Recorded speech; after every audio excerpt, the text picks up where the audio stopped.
Assalamualaikum warahmatullahi wabarakatuh. Halo teman-teman semua. Kami dari kelompok 5 akan menjelaskan tentang induksi matematika. Selamat menonton.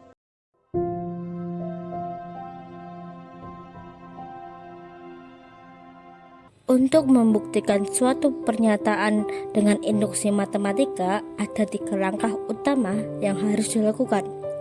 Nah, langkah pertama yaitu langkah dasar atau basis induksi. Dalam langkah dasar ini, kita harus membuktikan bahwa pernyataan pada soal itu benar untuk nilai awal n.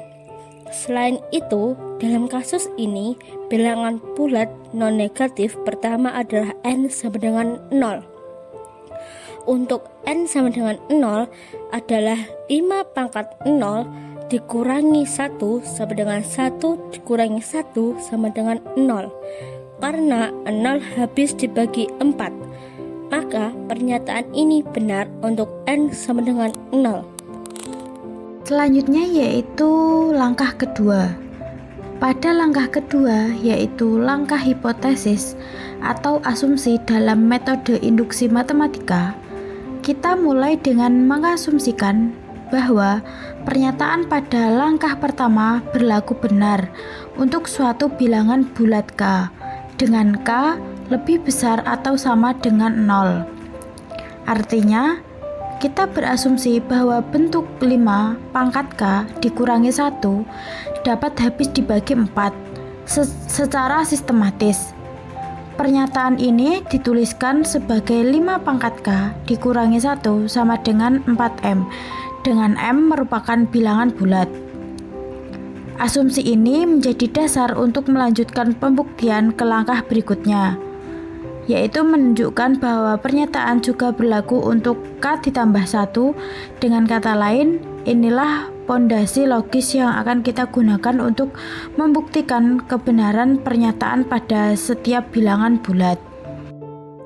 Oke, di sini kita akan melanjutkan langkah yang kedua tadi, yaitu langkah hipotesis atau asumsi. Nah, di sini kita akan melanjutkan dengan langkah yang ketiga, yaitu adalah langkah induksi. Nah, pada langkah 2 tadi ditemukan bahwasannya persamaannya ditulis 5 pangkat K min 1 sama dengan 4M, dengan M adalah bilangan bulat. Maka di langkah 3 ini, langkah induksi, nah kita tinggal memindahkan ruas, yang mana 5K min 1 ini tadi kan sama dengan 4M, lalu kita ubah menjadi 5K sama dengan 4M plus 1. Nah, selanjutnya akan dilanjutkan dengan proses penghitungan dari 5K, 5 pangkat K sama dengan 4M plus 1. Oke, selanjutnya di sini kita akan menjelaskan tentang proses perhitungan atau cara lanjutan dari proses induksi tadi. Nah, di sini yang pertama tadi kan kita sudah mengasumsikan apabila n itu sama dengan 1 sudah benar, kemudian kita juga mengasumsikan bahwasanya n sama dengan K sudah benar. Nah, pada langkah lanjutan ini kita akan mengasumsikan atau membuktikan bahwa pernyataan ini benar untuk n sama dengan K plus 1, yang artinya kita mulai dengan 5K. Nah, tadi kan K doang. Nah, kita tambahkan di sini 5K plus 1 min 1. Nah, bentuk ini bisa dipecah menjadi 5K dikalikan 5 pangkat 1 min 1. Nah, kita coba hitung 5K kali 5 pangkat 1 dikurangi 1. Karena di situ 5-nya adalah sama, maka dia sama saja dengan 5K plus 1 min 1. Berarti di sini benar ya. Terus kemudian, nah dari asumsi awal kita tahu kalau 5K itu sama dengan 4M ditambah 1 pada pernyataan sebelum ini. Kan 5K itu nilainya adalah sama dengan 4M ditambah 1. Maka kita masukkan nilai ini ke dalam persamaan 4M plus 1 dikalikan 5 min 1, atau itu sama dengan 5K kalikan 5 pangkat K dikalikan 5 pangkat 1 dikurangi 1, itu nilainya adalah sama.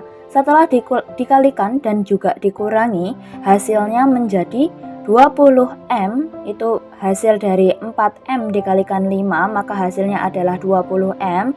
Kemudian satunya dikalikan 5, maka hasilnya adalah plus 5. Kemudian dikurangi 1, maka hasilnya adalah 20M. Karena di sini 5 kurangi 1 bisa, maka hasilnya adalah plus 4. Nah, berarti hasilnya adalah 20M plus 5 min 1 sama dengan 20M plus 4. Nah, di sini kita bisa mengeluarkan 4 dari persamaan di atas, yaitu yang mana? 4 dikalikan 5M plus 1. Itu hasilnya adalah sama dengan 20M plus 4. Nah, karena 5M plus 1 adalah bilangan bulat, ini membuktikan bahwa 5K plus 1 min 1 adalah kelipatan 4, yang artinya 5K plus 1 min 1 ini adalah habis dibagi dengan bilangan 4.